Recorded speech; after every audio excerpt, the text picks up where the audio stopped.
today, while we pause to celebrate what you have accomplished, we also look forward to the great things that you have in store. But today, on behalf of the Governor of the state of South Carolina and 5.2 million citizens, the Order of the Silver Crescent is the highest honor that can be bestowed on an individual for their commitment to their community and their region and all aspects of life. And it's a great pleasure today to present to you, I will read this on behalf of the state of South Carolina in recognition of your dedication, commitment, and leadership for the benefit of South Carolina and her citizens. I do hereby confer upon Helen Rosemond-Saunders the Order of the Silver Crescent, witnessed and given by the Governor of the great state of South Carolina on behalf of the people. So on his behalf and the behalf of the citizens of this state, but more importantly, the residents of this communities here in Oconee, Pickens, Anderson, and beyond here in the upstate of South Carolina, we present this to you as a token of our great appreciation for your commitment and dedication and your love for these communities. Congratulations.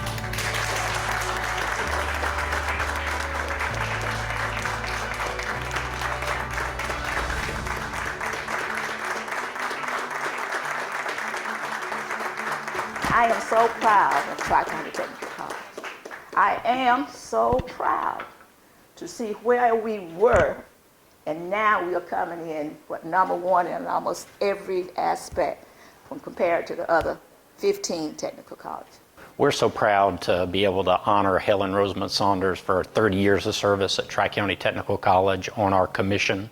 She brings a wealth of educational experience. She has led our curriculum and instruction committee for a number of years on the commission, and she really embodies our mission and our vision of centering students first. That is one thing that we all know at the college, whether it be faculty, staff, students, or fellow board members, about Helen, is the way that she center students and the community's needs. And she's just, led by example, always caring about other people, and certainly education from her time at the school district and working with students at that level to her work at Tri-County Tech. To have been a part of appointing her 30 years ago makes it a very special day for me to have been a part of that, and the distinction that we knew she would serve and continues to serve, and we look forward to her continuing to be an asset to Tri-County Tech, but more importantly, to the students that are impacted by the opportunity for the education they're having for their future.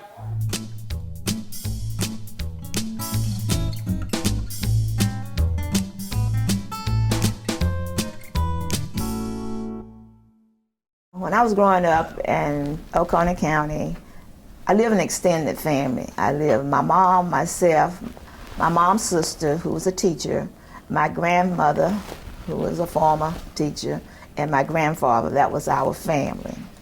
We lived in the country. In fact, our first home was near the railroad track, right across from the Oconee Golf Course in Richland. And I attended a two-teacher school in Richland, South Carolina. One class had teacher taught from first grade to, I think it was 5th grade, and then the other teacher taught students that was 6th, 7th, and 8th. All black. All black. When I researched Rosenwald School, it wasn't a Rosenwald school, but a lot of schools, district used that building plan to build other schools in the district. So Oconee had 10 Rosenwald schools.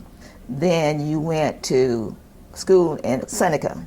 At that time, it was OCTS, Oconee County Training School.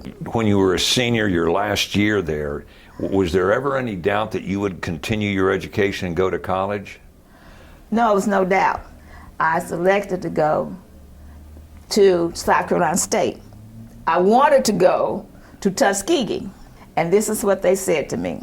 Well, Helen, if you go to South Carolina State for 1 year and you don't like it, we'll try to find enough money to get you to Tuskegee. Once I got there, I was a bulldog. My hero, or my shiro, my favorite teacher was Miss Sadeya Cole, my home economics teacher. And she influenced my life so that I wanted to go to be a home economics teacher. And that's what I did when I went to South Carolina State. I majored in home economics. I was out looking for a job. I couldn't find nobody that was hiring. Well, one day Miss Cole called me and said, Helen, I've decided I'm gonna retire. And she said, I want you to take my job. Now this is a teacher calling me unemployed to tell me, I want you to take my job. You don't do that in today's society. So I was employed at Blue Ridge High School from '67 to it closed in '69.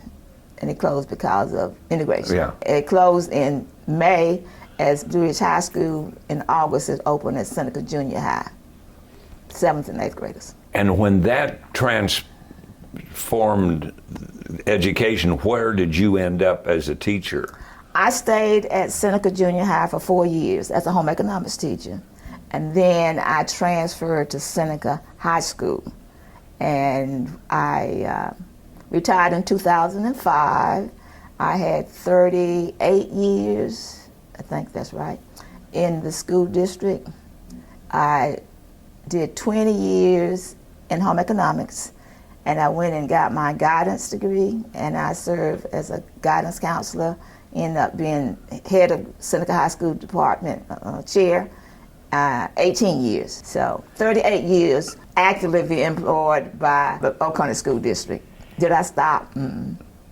Before we go on, I want you to tell our audience what today's generation is missing by not having teachers like you teaching home economics. Well, I feel that it's so important for the generation today to have home economics, to teach them how to survive, how to shop for food, and how to prepare it and serve it to their family. They could save so much money than going to fast food places eating breakfast, lunch, and dinner. Also, we taught financial management. We talked about home furnishing. We talked about sewing. Sewing, yes, sewing. I have a young man now that tells me, you know, I got married, my wife left me, but thanks to you, I know how to cook. I'm raising my own children. I'm teaching them how to cook. And someone said, you know, because of you, I can hem my pants, trousers.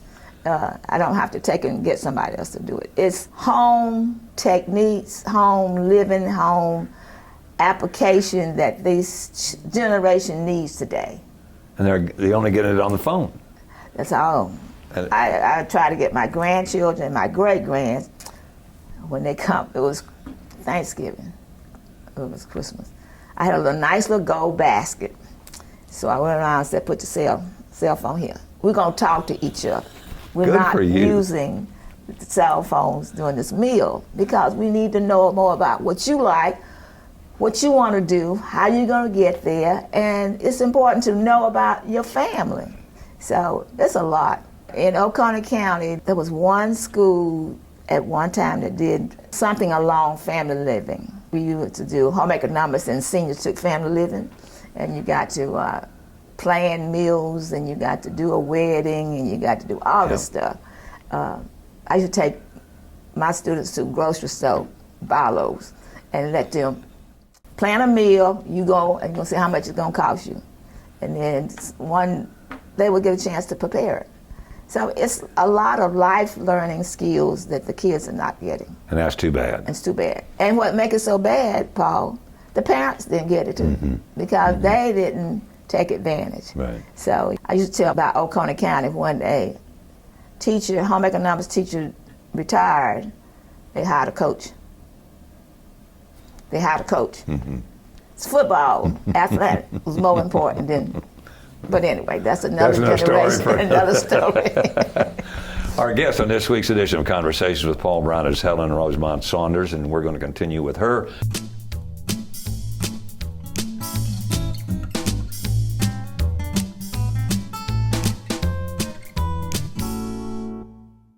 Tell me what led up to 30 years ago, you becoming involved with Tri-County Tech? What was the backstory on you getting the appointment? The backstory was Mr. James Rutledge was on the board. He was the only African man on the board, Tri-County. And he's my uncle. He was traveling back from visiting in Columbia, had a car accident, and he got killed. He died. So there was no, at that time, that left no black on the board at Tri-County. And someone asked me, did I think I would be interested? And I said, yeah, I knew Uncle James had done a tremendous job while he was there, and I wanted to get more involved. So when they approached me, and I said yes, and then Senator Alexander signed the documentation for me to get on the board. And before I was on the board, I was on the Access Equity Committee here at Tri-County Tech, so I got the chance to know some of the students, some of the other citizens from Anderson, Oconee County that worked with that. And that board's mission was what? We looked at diversity. We looked at making students have access to get to Tri-County, or what we needed to do to encourage them to come to Tri-County. And it's just beginning to change now. It used to be, it was a no-no. People didn't want their children to come to two-year technical college. But I tell them, it's time to let that secret out. It's the best thing, the opportunities for students anywhere. And I'm so proud of Tri-County. I mean, now I go and we number one in most every section that they have to take a test to pass it. It's just wonderful. Tell me what presidents you served under, because when you were first on the board, it was Don Garrison. Yes. So tell me your relationship with him, and how did you get along with Mr. Don? Oh, Mr. Don was like a father figure. He would make sure that I knew exactly where I needed to be and how to get there. And the first national meeting I went to, Dr. Don cared, we rode together, we flew together. And he was a father figure. He made sure I was there. I had to be at this meeting. And he exposed me into a lot of things for the ACCT. And then when he retired, he was always, Dr. Garrison was always, Oconee, Anderson. I mean, he was always available. Yeah. And then he retired. Then I served on a committee to get Dr. Booth. And so I worked with him several years. And then he decided to retire. And then worked with Galen, got him on board. And it's just, each one have gotten better and better. Looking back on what you've been able to bring to the board, not only as a minority, but as a woman, you see things differently. Yes. And how have you been able to impact not only the board, but the kids that are going to school here and getting an education that you're promoting and saying that this is a secret that needs to come out? Well, I try to make all of the extra activities that's on here. I want them to see me as a friend and see me as a board member, and I speak to them when they have something in the student center. I just try to be available, and also if there's a meeting, when I was chair, I went to all of the meetings in Anderson, Oconee, and Pickens.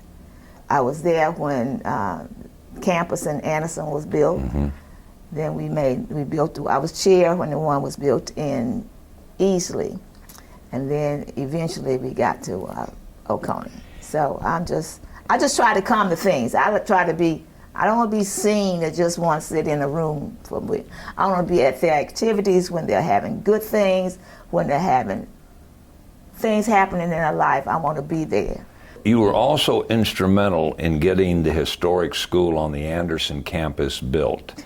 Tell me why that was significant and what you got out of seeing that done. Well, number one reason is I'm also chair of the Retreat Rosenwald School in Oconee, where Oconee had 10, and one of them was built right near my church. Before we go on, tell the audience about that school, real briefly. Rosenwald School was built in the time when the county taxes was not buildings for rural black kids to go to school. And they only had schools during the time when it wasn't harvesting and it wasn't planting season. So they didn't go 9 months of the year. When they was in time to bring in the harvest, they was in the field. It was time to plant it, they was in the field. But there was most of them was 2 teacher schools. They had 2 rooms. The largest one in Oconee was 8 teacher. It turned into the OCTS, which went from being a Rosenwald school to Oconee County Training School. The elementary school is now Senior Solution. And so out of the 10 schools that were built in Oconee County, there's 1, 2, 3 physically built. One, when the district line was changed from Anderson to Oconee, Townwell School went to Anderson. Mm-hmm. It's a very rural, small school. They don't have enough money to do anything with it. Either tear it down or rebuild it, and it's just sadder and sadder. I mean, look, it's just falling down. But those schools was there where most blacks in the 50s, 40s, went to Rosenwald School. They don't know that. They think they just went to a 2-room school. Right, but the one in Anderson that you had built on the campus was a replica of one of those. Was a replica, yes. I was so glad that they decided to do that project and brought some members from Anderson County that went to Rosenwald School, and I was driving a church bus and I brought a group down for that, yes. Tell me about the Order of the Crescent that you got this morning. This was celebrating your 30 years for Tri-County Tech was no surprise. Your family was here. They had a presentation with all the pictures of your historical journey through here, but then Senator Alexander did something special. Tell me about that. I was presented with the Order of the Crescent, which won the highest order awards presented to a citizen, and I was just shocked. I really did not expect it. I've always been one that want to do for the community, not to get rewards. Like I was saying, someone asked me, are they going to put you off the board after 30 years? And I said, I don't think so. I'm the only female. I'm the only person of color. No, I'm the only black, because Hamid is on there now. Can't say that. But I don't think so. And I do. I try to be at every meeting very seldom. If I miss a meeting, I'm always at things. I want to be a part of student life. And I guess I was so moved at convocation this past year. The chairman, Dr. Tom, was not able to come, so Galen was getting ready to dismiss people. And I said, can I say something? And I just wanted them to know how much they're appreciative, how much it means to us as a board to have their support to teach the kids and to make them number one in this area. I'm just so proud, and I'm so happy to be a part of Tri-County Technical College. Thank you so much for sharing your story with us. She's got to go. Our guest on this week's edition of Conversations with Paul Brown has been Helen Rosemond-Saunders. I want to thank each of you for joining us and invite you to be back with us next week, same time, for a brand new edition of Conversations with Paul Brown. Until then, take care, everybody.